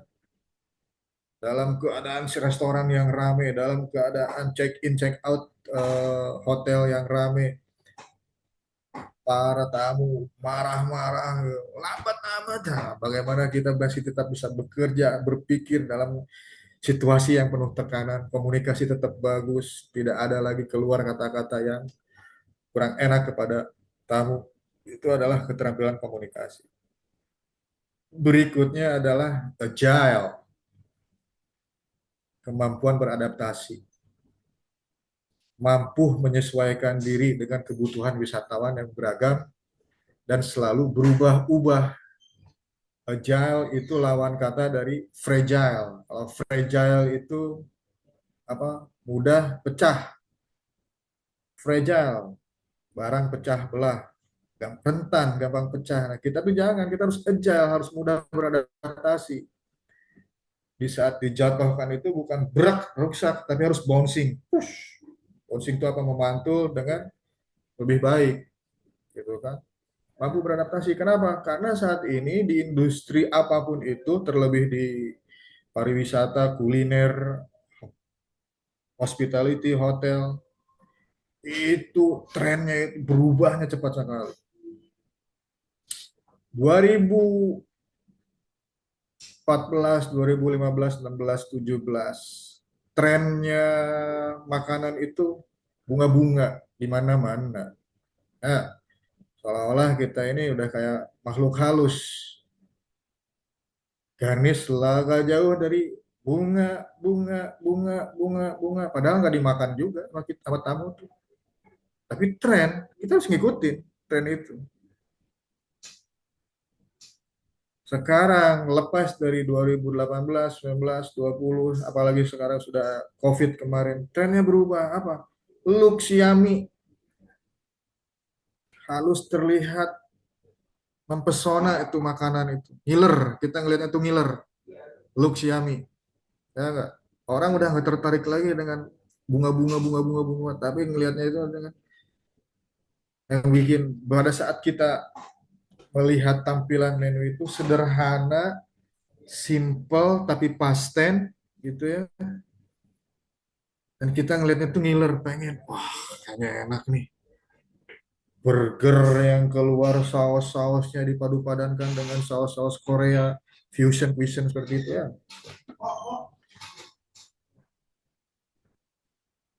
bentuk kue-kue yang simple tapi ini gila men, kayaknya enak banget nih, ngiler gitu tuh ya. Lo harus bisa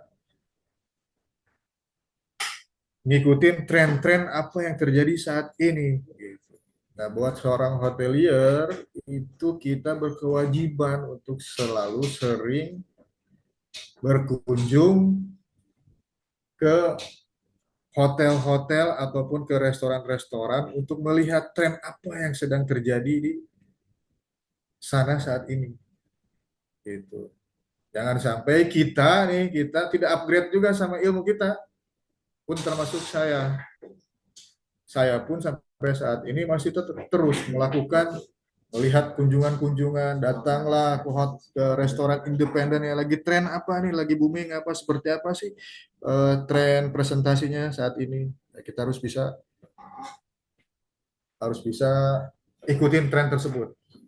Gitu kawan-kawan. Oke. Berikutnya adalah pengetahuan industri. Industrial knowledge. Memahami seluk-beluk industri perhotelan, tren terkini dan strategi pengelolaan. Gitu. Karena kalau kita tidak mempunyai strategi, maka kita akan kalah oleh kalau dari sisi karir nih, saya ngomongin kalau dari sisi karir, kalau kita tidak mau mengupdate diri kita tentang pengetahuan-pengetahuan industri, maka kita akan kalah oleh, contoh saya, kalau saya tidak ikutan dalam bidang perkuliahan ini, saya tidak ikut dalam bidang apa yang menjadi tren pada saat ini, maka saya akan kalah oleh kalian. Dan saya nggak mau kalah sama kalian. Pun kalian pun sama. Jika kalian tidak mau mengupgrade diri kalian, knowledge kalian, ilmu kalian, maka kalian akan kalah oleh adik kelas kalian. Kenapa? Karena adik kelas atau junior-junior kita berpikirnya akan lebih kritis daripada kita. Bukan nonsens, bukan omong kosong. Saya sudah berada di industri ini kurang lebih 20 tahun. Yes. Pada saat saya menerima anak-anak training, baik itu dari STP Sahid, STP NHI Bandung, itu STPB, itu pertanyaan-pertanyaan mereka di dapur itu sangat-sangat kritis. Makanya saya harus barengi knowledge saya untuk bisa ngikutin apa yang menjadi pola pikir saat ini. Itu teman-teman. Berikutnya adalah kompetensi yang harus kita miliki adalah etika berprofesi. Mempunyai etika profesi yang tinggi, jujur, tanggung jawab, dan selalu menjaga integritas. Of course, profesi yang tinggi, kita ini profesional. Sacrifice, persembahkan diri kita ini, bahwa gua atau kita akan menjadi seorang chef yang profesional, seorang food and beverage manager yang profesional, seorang GM yang profesional, seorang apapun itu bentuknya dalam pemimpin yang profesional. Kita harus sacrifice, persembahkan jiwa raga kita. Jangan cuman terlanjur basah, berenang aja, nanggung, berenang, nyelam, harus nyelam. Kalau berenang kita fun, yes kita fun, tapi cuma di permukaan kita fun. Tapi kalau menyelam, di dalam kita akan menemukan harta karun, kita akan menemukan lobster, kita akan menemukan ikan kerapu yang jauh lebih mahal daripada sekedar fun-nya aja. Oke. Jujur, harga mati. Jujur.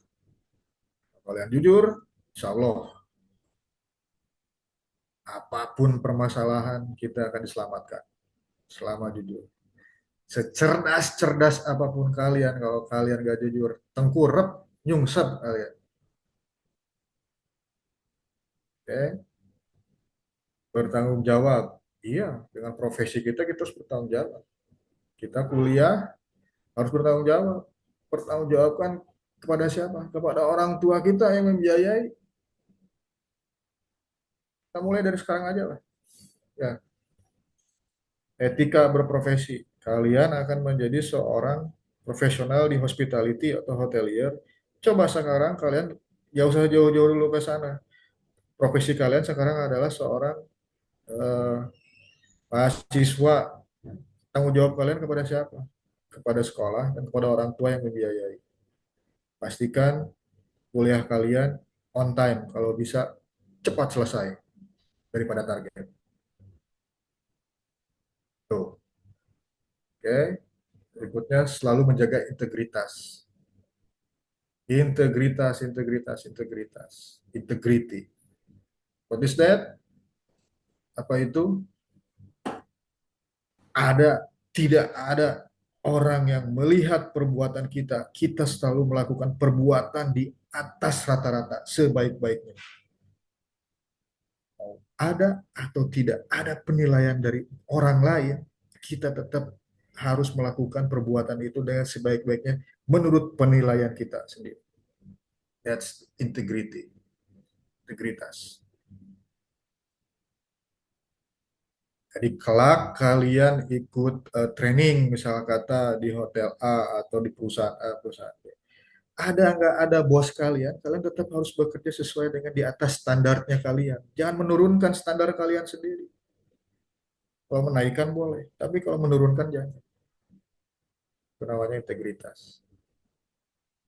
Next, Pak Moderator. Berikutnya, inovasi layanan sesuai kebutuhan wisatawan. Inovasi layanan menjadi kunci dalam menarik wisatawan dan memberikan pengalaman yang tak terlupakan. Satu, personalization. Apa itu? Menawarkan layanan yang dipersonalisasi berdasarkan kebutuhan dan preferensi wisatawan. Let's say, personalization. Let's say, saya lihat yang ada di depan layar aja ya. Contoh namanya Alif Bagus atau Alif Bagus deh. Alif Bagus itu kesukaannya adalah kalau berada di kamar itu senangnya di kamar yang tidak merokok. Oke, kalaupun kamarnya itu biasanya dia senangnya yang menghadap view-nya itu ke kolam renang atau ke kolam renang. Oke, si Alif tadi itu namanya Alif. Saya baca aja. Terus dia senangnya kalau breakfast itu jam 9 dan diantar ke kamar. Nah, kita orang-orang hospitality itu harus punya kemampuan, ability untuk membaca keinginan-keinginan dari para wisatawan tersebut. Let's say Sherilyn Aurel Sanmel itu sebagai seorang front office di salah satu hotel dan dia sudah mempunyai data tentang si Alif tadi. Selamat siang Pak Alif. Pak Alif, selamat datang di hotel kami. Bapak biasa senang dengan kamar yang tidak merokok, saya sudah siapkan, dan Bapak juga biasa senang dengan view-nya view ke kolam renang atau ke alam. Bapak berada di hotel di kamar sekian, sekian dan untuk breakfastnya nanti akan kami hidangkan ke kamar Bapak di jam sekian. Apa yang terjadi? Si tamu itu akan impress. Wah, dia udah tahu kemauan gua. Gitu. Setelah dia tahu keinginannya, dia akan merasa nyaman di hotel tersebut. Gue udah kayak orang di rumah gitu. Orang rumah udah pada ngerti kayak gua seperti itu ya. Berikutnya pihak FB pun udah tahu dari sisi restoran.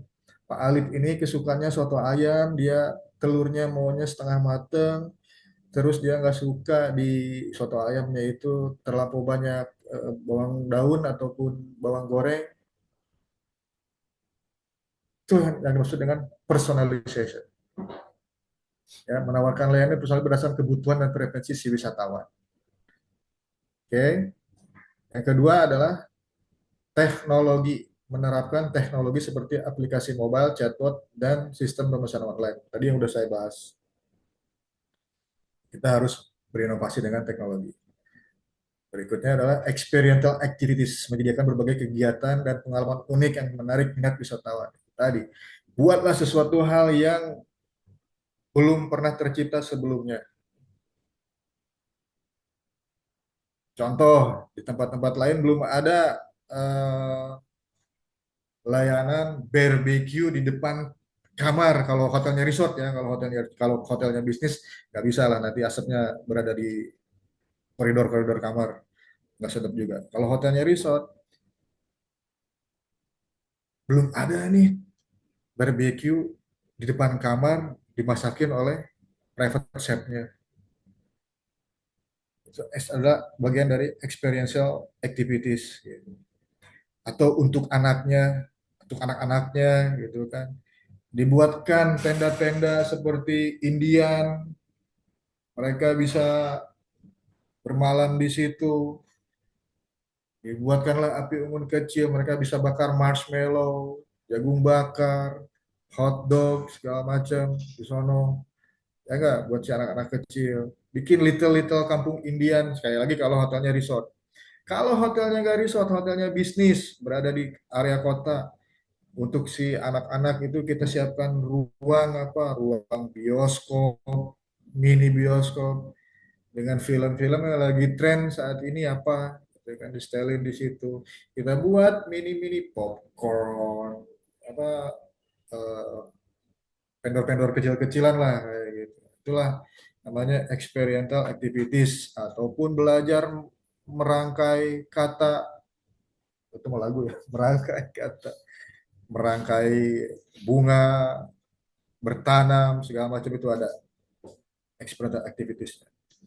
Sustainable practice, praktek berkelanjutan, mengurangi dampak negatif terhadap lingkungan. Tadi dari banyak macam kertas menjadi paperless. Dari banyak macam botol plastik dikurangi supaya untuk mengurangi sampah plastik. Paket order biasa menggunakan kertas di print satu HPS beberapa lembar, sudah tinggal tempelin dengan pakai Google Form, pakai apa? Kita bisa buka lewat scan segala macam. Less sustainable practicing. Oke, next Pak Moderator. Berikutnya adalah tantangan dan peluang di industri perhotelan. Industri perhotelan menghadapi berbagai tantangan dan peluang di era digital dan perubahan perilaku konsumen. Di zaman saya meniti karir seperti kalian saat ini, konsumen-konsumen saya kebanyakan adalah usia-usia yang sekarang usia 60-70 ya, konsumen saya. Karena pada saat usia saya di usia 19-20, mereka di usia 40 atau 50. Dan itu berbeda keinginannya. Mereka dalam sisi menu pun mereka menginginkan menu-menu yang klasik, yang otentik. Menunya mintanya stroganoff, beef schnitzel, cordon bleu. Pokoknya menu-menu klasik lah, Cobb salad, Caesar salad. Begitu saya sekarang berada di era saat ini 2024, ternyata tren itu berubah. Karena apa? Karena penghuni hotel merupakan eksekutif muda yang seusia dengan saya sekarang, atau malah di bawah saya sekarang. Usia 30, orang-orang yang baru mulai berumah tangga, sudah mempunyai karir, ingin punya pengalaman menginap, dan keinginannya berbeda ternyata. Dia udah nggak kenal lagi dengan namanya stroganoff, dia udah nggak kenal lagi dengan namanya chicken cordon bleu, dia udah nggak kenal lagi dengan namanya Caesar salad, Cobb salad. Ternyata dia lebih mengenal lagi dengan fusion ya, campong seafood dari Korea, atau udang galah bakar gaya Thailand. Lebih ke arah sana. Kita harus bisa mengikuti tantangan-tantangan tersebut. Ya, perilaku konsumen itu berubah. Nokia, BlackBerry, Android. Udah pasti berbeda tuh. Perilaku-perilaku konsumennya juga. Jadi kita ada punya tantangan dan peluang. Tantangannya apa pada saat ini? Persaingan yang ketat. Peluangnya meningkatnya permintaan wisata.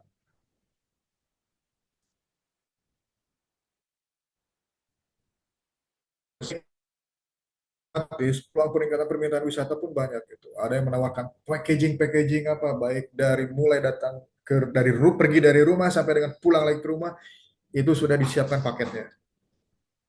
Baik itu yang bayar duluan ataupun jadi hutang juga disediakan saat ini.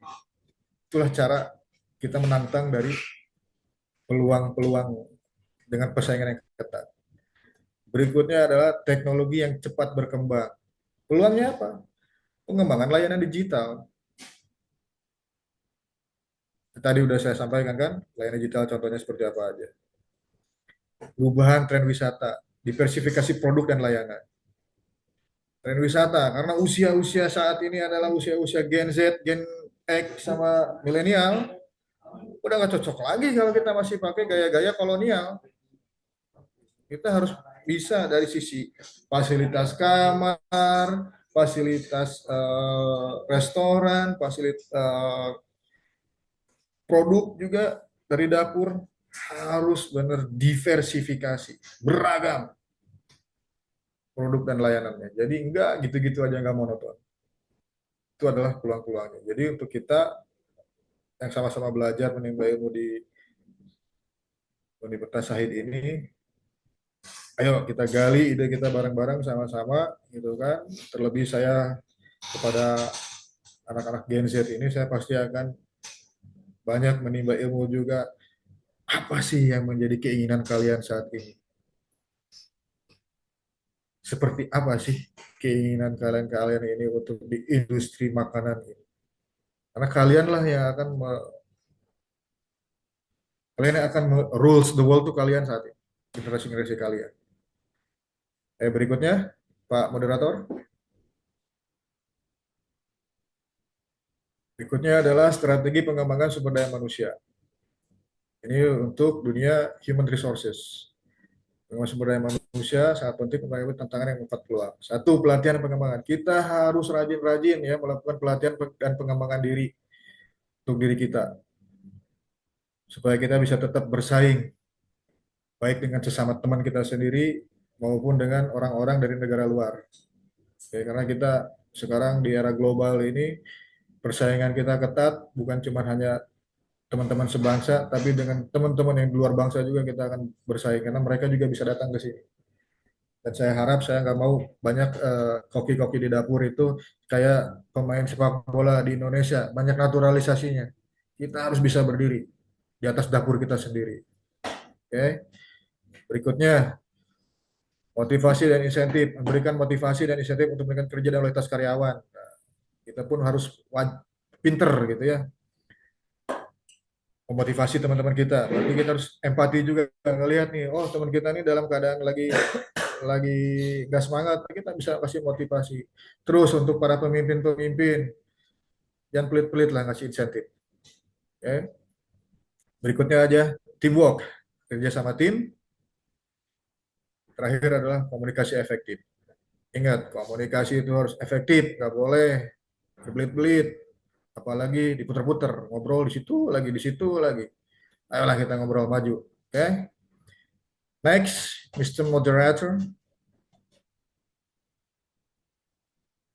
Next, Pak Moderator.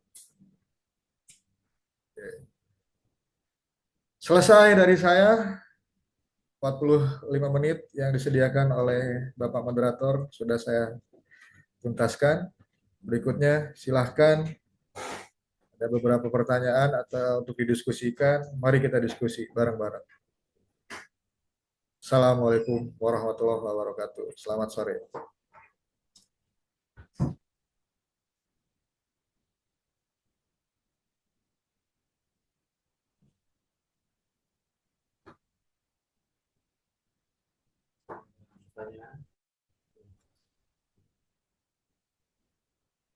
Oke, ada pertanyaan atau yang ingin didiskusikan dari hal tersebut? Kalau nggak ada, saya kembalikan ke Bapak Moderator. Siapa namanya, Pak Moderator? Hasan Ali, Pak. Hasan Hah? Ali. Nggak kedengaran suaranya? Hasan Ali. Oh ya, Pak Hasan. Teman-teman, kalau ada yang mau bertanya, boleh ditulis di kolom komentar atau boleh open mic. Ya, silakan bebas. Jangan lupa ya, klik like and subscribe. Ya, jangan lupa guys. Pertanyaan apa? Nggak Hai ada. teman-teman, ada yang mau tanya?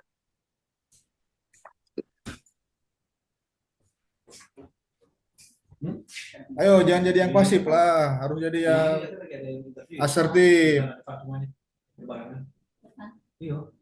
Belajar, belajar. Siapa yang di kelas-kelas kuliner siapa? Yo, kelas-kelas kuliner. Ada mungkin mau bertanya tentang kuliner atau apa? Sok, mangga. Silahkan yang mau bertanya. Di unmute dulu. Saya berikan kesempatan 10 detik dari sekarang. 10, 9, 8, 7, 6, 5, 4, 3, 2, 1. Tetet. Habis. Oke. Baik, terima kasih dari saya, Pak Moderator, Pak Hasan Ali. Saya kembalikan ke Pak Hasan Ali. Baik Pak, terima kasih untuk Bapak Janus Haruman dan Bapak Darwis telah memberikan materi. Semoga bermanfaat bagi kita semua. Amin. Untuk teman-teman yang mau absen, nanti jangan keluar dulu. Boleh di komentar ya Kak ya. Nanti akan absennya ada di komentar ya. Untuk Bapak Janus dan Bapak Haruman udah boleh, Bapak Janus Haruman dan Bapak Darwis sudah boleh keluar Pak. Oh baik, siap kalau gitu. Terima Dipersilahkan. kasih ya, Terima kasih Pak Hasan Bapak. Ali, Selamat sore. kawan-kawan semuanya. Terima kasih, semangat. Wah.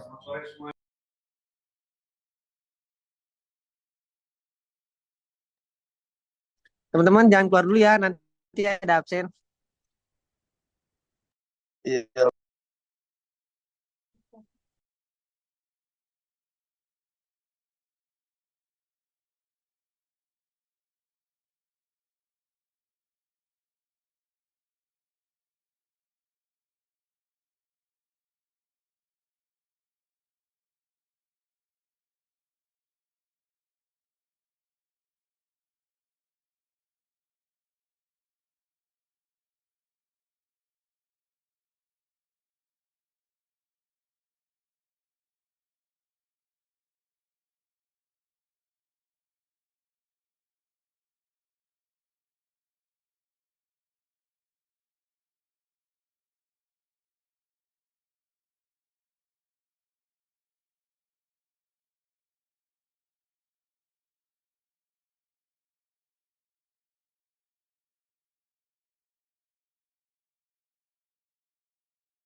Kak, maaf, tapi ini kayaknya absennya yang kemarin. Jadi nggak bisa dipakai, Kak.